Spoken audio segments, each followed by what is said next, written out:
August மாதம் 3ஆம் தேதி ஞாயிற்றுக்கிழமை ஆடி 18. அன்றைய தினம் சூரிய பகவான் பூச நட்சத்திரத்தில் இருந்து ஆயில்ய நட்சத்திரத்திற்கு மாறும் காலகட்டம். அப்பொழுதுதான் அவர் புதனுடன் நட்பு கிரகமாக காட்சி தருகிறார். அதனால் இந்த மாதத்தை விசேஷ மாதமாக கருதப்படுகிறது.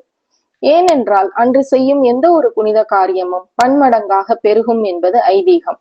எனவே ஆடி மாதத்தில் செய்யும் நல்ல காரியங்கள் நல்ல பலனை தரும் என்பது அனைவரும் அறிந்ததே.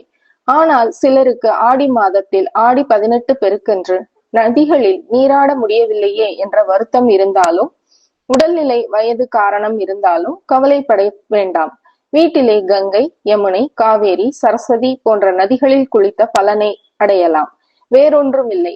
வீட்டில் குளிக்கும் வெதுவெதுப்பான சுடுதண்ணீரில் சிறிதளவு உப்பு, சிறிதளவு மஞ்சள் போட்டு கலந்து கிழக்கு நோக்கி இறைவனை நோக்கி வணங்கி குளித்தால் போதும். கங்கை, யமுனை, சரஸ்வதி, கோதாவரி, காவிரி போன்ற நதிகளில் குளித்த பலனை அடையலாம் என்பது ஜோதிட சாஸ்திரம் சொல்லும் எளிய வழி. இது போன்ற ஆன்மீக செய்திகளுக்கு பத்மம் யூடியூப் சேனலை சப்ஸ்கிரைப் பண்ணுங்க, லைக் பண்ணுங்க, ஷேர் பண்ணுங்க, கமெண்ட் பண்ணுங்க. நன்றி, வணக்கம்.